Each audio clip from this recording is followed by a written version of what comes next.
Mas há um misto de satisfação e um misto de tristeza.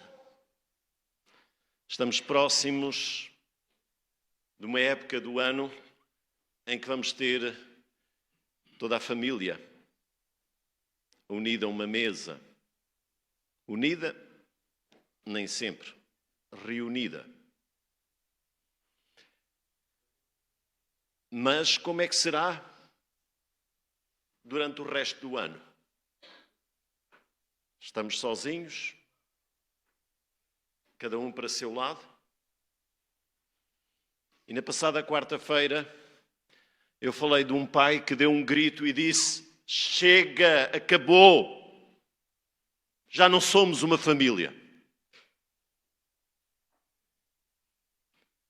Ele disse: cada um come a horários diferentes, em lugares diferentes. Isto não pode continuar. Temos que alterar a nossa vida, porque senão deixamos de ser uma família e passamos a ser uma residencial, uma hospedaria. Irmãos, é um sentimento dos pastores de tristeza, à quarta-feira, não ver muitos dos irmãos no culto de oração. É dispensável. Se calhar alguns nem se dão conta com tantas tarefas durante a semana que ficam sem horário, sem tempo, com tanta responsabilidade. Compreendemos, mas, irmãos, nós temos que fazer realmente um esforço. E quero anunciar que no próximo ano nós vamos começar no dia 7, que é uma quarta-feira, presencial, o culto de oração e Zoom, para honrar os irmãos que têm sido fiéis também no culto de oração. Queremos comer juntos e não um come à segunda, à terça, à quarta, à quinta, à sexta. Queremos comer juntos como igreja. Precisamos de orar juntos, de estudar a palavra juntos. Porque é aí que também nós nos ajudamos uns aos outros. Nos apoiamos uns aos outros. Tribulações vêm à nossa vida. Aconteceu em frente aqui à porta da igreja. Um espelho foi destruído, mas uma provação levou a bênção. Fui pedir ali apoio e aqui no restaurante ao lado estava alguém a trabalhar e eu disse: está o dono do restaurante? Não está, mas eu posso ajudar. E eu disse: eu sou o pastor e eu sou crente também, batista. Então está ali nosso irmão que já se apresentou com a sua esposa. Podem ficar de pé. Tanto trabalho e está a congregar? Não, mas amanhã estou aí na igreja. Realmente, o Senhor é bom. Deus abençoe os queridos irmãos e a vossa família. Vamos unir esforços. Não importa se é Brasil, se é português, se é africano. O importante é servirmos ao Pai do céu. Deus abençoe os queridos irmãos. Obrigado. Então, meus irmãos, a palavra do Senhor é maravilhosa e na quarta-feira partilhamos o exemplo dos heróis da fé, nomeadamente de Jacó. E por isso está aqui o prato que levou Esaú a trocar o direito de primogenitura. Isto é o meu almoço. Se alguém não tiver que comer, é com muito gosto que posso partilhar também. Então, meus irmãos, bens terrenos, andamos atrás deles. O que é que somos capazes de trocar por eles? Queremos aquilo que os outros têm? Buscamos bens materiais? E deixamos os valores essenciais na vida cristã? Há um salmo que fala de uma tremenda responsabilidade que, como pais, como famílias, nós devemos ter no nosso coração. Salmo 78, que fala de Deus e do seu povo. Mesmo sentados, os irmãos podem acompanhar este salmo tremendo, 72 versículos. O pastor agora vai ler pausadamente este salmo. Não. Em casa, por favor, a partir do versículo 9, leia durante a semana e reflita sobre a história do povo de Deus, sobre os filhos de Deus, e vai aprender alguma coisa. As experiências, as lutas que outros filhos de Deus enfrentaram são as mesmas, meus irmãos. E temos muito ensino precioso para aplicar à nossa vida, à nossa família. E diz a palavra do Senhor no Salmo 78, 1-8. Meu povo, escuta a minha lei. Dá ouvidos às palavras da minha boca. Abrirei os meus lábios para proferir parábolas e publicarei enigmas dos tempos antigos. O que ouvimos e aprendemos, o que os nossos pais nos contaram, não o encobriremos a seus filhos.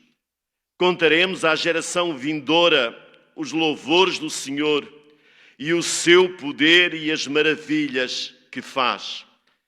Ele estabeleceu um testemunho em Jacó e instituiu uma lei em Israel e ordenou aos nossos pais que os transmitissem a seus filhos, a fim de que a nova geração os conhecesse e os filhos que ainda hão de nascer se levantassem e, por sua vez, contassem aos seus descendentes, para que pusessem a sua confiança em Deus e não se esquecessem dos feitos de Deus, mas lhes observassem os mandamentos e que não fossem como seus pais, geração obstinada e rebelde, geração de coração inconstante e cujo espírito não foi fiel a Deus. Mas o propósito, para que pusessem a sua confiança em Deus e não se esquecessem dos feitos de Deus, mas lhe observassem os mandamentos. Precisamos de investir, meus irmãos, nas nossas famílias. Discipulado, ensino próximo, com exemplo e não apenas teórico. Temos que dar importância, porque senão depois vamos chorar, depois vamos amargar. Irmãos, temos na Bíblia tantos exemplos, mas este herói da fé, Jacó, com tantos erros, com tantas falhas, o que é que ele nos pode ensinar? Na verdade, teve uma caminhada de luta, de tensões, de engano, de mentira, de falsidade, mas de profunda confiança em Deus. Um homem astuto que enganou o seu irmão Esaú e o seu tio Labão. Mas Jacó aprendeu a depender das promessas divinas e viveu momentos tão difíceis, mas marcantes. Aquela luta durante uma noite com Deus. Quais foram os resultados dessa experiência? Mudou o nome de Jacó, passou a Israel. Uma nação que Deus ama e que tem sido tão rebelde ao Senhor. A grande lição que nós podemos aprender é que não devemos andar numa busca de bens terrenos, de prazeres materiais, mas buscar o Senhor. Jacó, Israel, foi abençoado, não porque se portou bem, não porque foi correto sempre, mas porque Deus é bom e a sua bondade dura para sempre. Jacó teve muitas falhas, cometeu muitos erros, mas a sua fé, meus irmãos, tornou-se progressiva. E às vezes nós começamos muito bem, aceitamos o Senhor, confiamos a nossa vida, mas depois começamos a pouco e pouco a decrescer. Mas com Jacó foi crescente. A sua experiência com Deus lá em Peniel levou ao amadurecimento, à consciência de que sem Deus ele não podia fazer nada. Jacó não se tornou perfeito. Ele continuou a falhar, cometeu erros, mas a sua confiança em Deus cresceu, aumentou. E, meus irmãos, é isso que o Senhor nos ensina na sua palavra. Precisamos de olhar para Jacó, para toda a sua caminhada. Gêmeo de Esaú, o filho mais novo de Isaac e Rebeca. Jacó é conhecido como um dos patriarcas do povo judeu. E a palavra do Senhor nos fala de 3 grandes patriarcas, Isaac, Abraão e Jacó. E esta descendência deu origem às tribos de Israel. Jacó, sabemos que o significado do seu nome é aquele que agarra o apanhador do calcanhar, o suplantador, e isto é quando do seu nascimento, sendo gêmeo, ele veio agarrado ao calcanhar do seu irmão Esaú. O nascimento de Jacó foi um milagre, porque durante 20 anos a sua mãe, Rebeca, não podia dar filhos. Mas a oração de Isaac, o poder da oração, a importância da oração, fez toda a diferença. Por isso, meus irmãos, os cultos de oração não é perda de tempo, é investimento para a eternidade. E precisamos de dobrar mais os nossos joelhos. A oração do Pai Nosso é diária, não é anual, não é quando vem uma tribulação à nossa vida. E precisamos de orar, confiar mais no Senhor. Deus tinha prometido a Abraão que através do seu filho Isaac faria dele uma grande nação. Tantas dificuldades aconteceram. Entre elas, o nascimento de Esaú e Jacó. Mas Deus não desistiu dos seus planos e, na verdade, o Senhor queria realizar algo muito especial. Na cultura judaica, o primogênito tinha realmente muitos direitos de liderança espiritual, de bens, mas que Deus é este que não respeita a cultura, a tradição dos povos? Não, o Senhor é soberano. Deus está acima dos planos do homem. Os meus caminhos não são os vossos caminhos, os meus planos não são os vossos planos. E graças a Deus, porque é assim. E nós confiamos neste Deus soberano. E, meus irmãos, aquilo que aconteceu com Jacó foi tremendo. Na verdade, as diferenças eram muitas.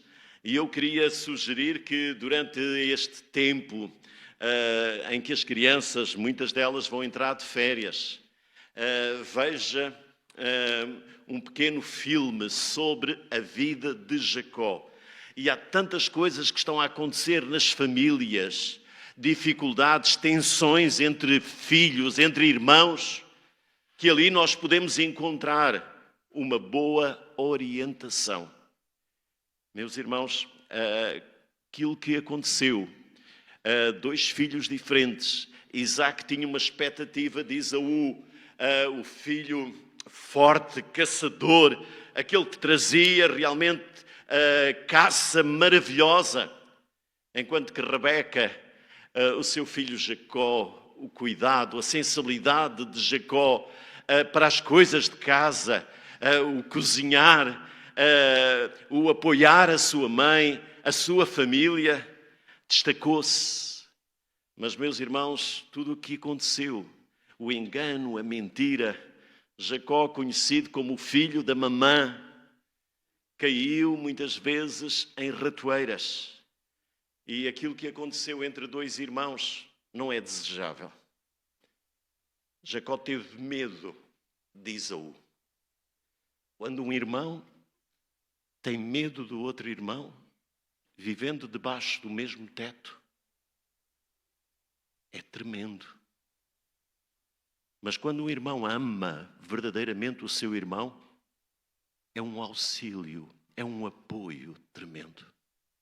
Mas Jacó vivia amedrontado porque ele tinha comprado com o seu prato favorito, as lentilhas, o direito que pertencia ao seu irmão. Esaú, quando soube da armadilha que a sua mãe e o seu irmão montaram contra ele e contra o seu pai, que estava cego e que abençoou, depois dele se disfarçar com peles de animais, Esaú disse: eu vou matar-te. E ter um irmão inimigo dentro de casa é tremendo, não há descanso. E por isso Rebeca, para tentar resolver a situação, mandou Jacó para a casa do seu tio Labão. E lá conheceu a Raquel. Não esta.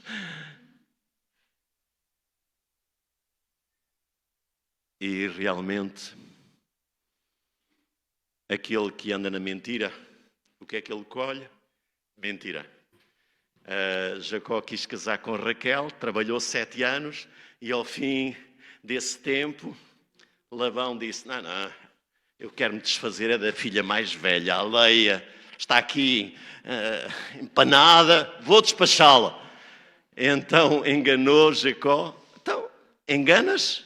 Quem semeia ventos, colhe tempestades. Se caíste em alguma armadilha de mentira, de falsidade, resolve isso quanto antes. Senão vais escolher isso o resto da tua vida. Mentira, engano. Labão despachou a filha mais velha. Mas Jacó não desistiu da Raquel, que a amava. E trabalhou mais 7 anos. E depois alcançou, não desistiu. Um lutador. Mais tarde a Bíblia diz que Jacó abraçou o seu irmão Esaú e fez as pazes. O teu irmão não é o teu inimigo. A tua irmã não é a pessoa mais detestável. Deus tem um plano nas nossas vidas, como tinha na vida de Jacó. Não foi o habilidoso, o mentiroso Jacó que arquitetou tudo, ou até Rebeca, embora tenham culpas no cartório. Mas Deus tinha um plano. Deus disse que o menor será líder do maior. O maior servirá o menor. É plano de Deus. Quando Deus tem um plano, nada o impede. Porque o Senhor é soberano. E nós aprendemos com esta história de Jacó, que nós temos que honrar o Senhor com a nossa vida.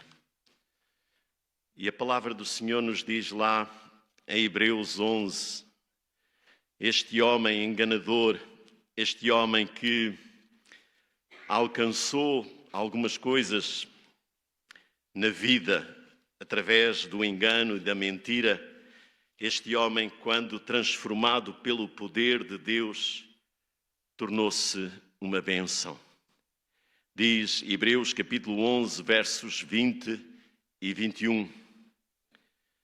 Pela fé, igualmente, Isaque abençoou Jacó e Esaú a respeito das coisas que ainda estavam para vir. Um pai que abençoou os seus filhos, é isso que nós devemos fazer com os nossos filhos. Abençoar, mesmo que eles sejam diferentes. Ouvia os meus pais a dizerem: Deus te abençoe, meu filho. Mas eu tinha que pedir a tua bênção, Pai, para eu descansar. Abençoem os vossos filhos. Vão ao quarto deles. Coloquem a vossa mão sobre as suas cabeças. Mesmo já crescidos, eles precisam da vossa bênção. A palavra do Senhor nos diz: abençoarei os que te abençoarem. Então, Isaac fez isso com os seus filhos. Mas no verso 21 diz: pela fé, Jacó, quando estava para morrer, abençoou cada um dos filhos de José e, apoiado sob a extremidade do seu bordão, adorou a Deus. Jacó, transformado, renovado, com uma fé crescente, adotou outros filhos, os filhos de José, e os abençoou. Como realmente nós podemos ser bênção? Apoiados sobre a extremidade do seu bordão, adorou a Deus. Jacó tinha o Senhor como seu pastor. E quando Deus é o nosso pastor, nada nos faltará. Por isso aprendamos com esta experiência de Jacó a depender do Senhor, a lidar com as nossas falhas e com os nossos erros, como Deus lida com o pecado. E não nos conformarmos ou contornarmos a vida. Nós precisamos de amar o Senhor de coração. Investir nestas novas gerações com autoridade. De maneira que eles possam dizer: não, o meu pai, a minha mãe são homens e mulheres de Deus, de oração, e eles me deixaram esta herança, que é muito importante. A palavra do Senhor nos diz lá em Mateus 22, 32, e isto nos encoraja a não desistir e a prosseguir. Mateus 22, 32. Eu sou o Deus de Abraão, o Deus de Isaac e o Deus de Jacó. Podes tu acrescentar? Eu sou o Deus de Abraão, o Deus de Isaac, o Deus de Jacó, o Deus de Daniel. Se Deus é o teu Senhor, então passa-o às novas gerações com alegria. Não numa teoria, não numa ideia distante, mas próxima. Amarás ao Senhor teu Deus com todas as tuas forças, de todo o teu coração, e ao teu próximo como a ti mesmo. Que o Senhor te abençoe e que te capacite. Deus tem um plano para a tua vida. Com todas as falhas, com todos os erros, ama o Senhor teu Deus de todo o coração. Oremos. Senhor, nós te agradecemos pela tua palavra, pelo exemplo de Jacó, apesar das suas falhas.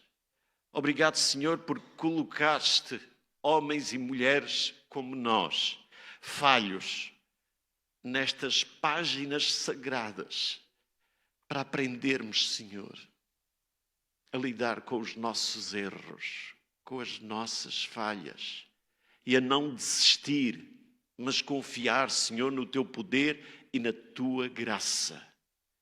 Senhor, abençoa as nossas famílias, muitas vezes divididas por interesses, por motivações terrenas.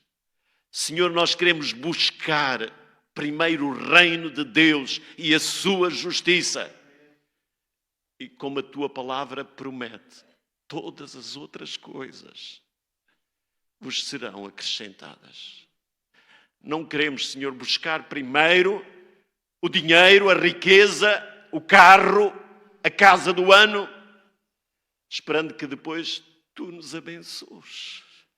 perdemos tudo, Senhor. Desistimos de tudo. Não desfrutamos como esperávamos. Porquê? Porque deixamos Deus e o seu reino em segundo plano. Perdoa-nos, Senhor. Restaura a nossa vida, a nossa família. Pois tu dizes na tua palavra, se o meu povo que se chama pelo meu nome orar, me buscar e se humilhar, então eu ouvirei do céu a sua oração e sararei a sua terra. Estarão abertos os ouvidos do Senhor para a oração do seu povo. Abençoa, Senhor, é a oração que eu faço. Em nome de Jesus. Amém.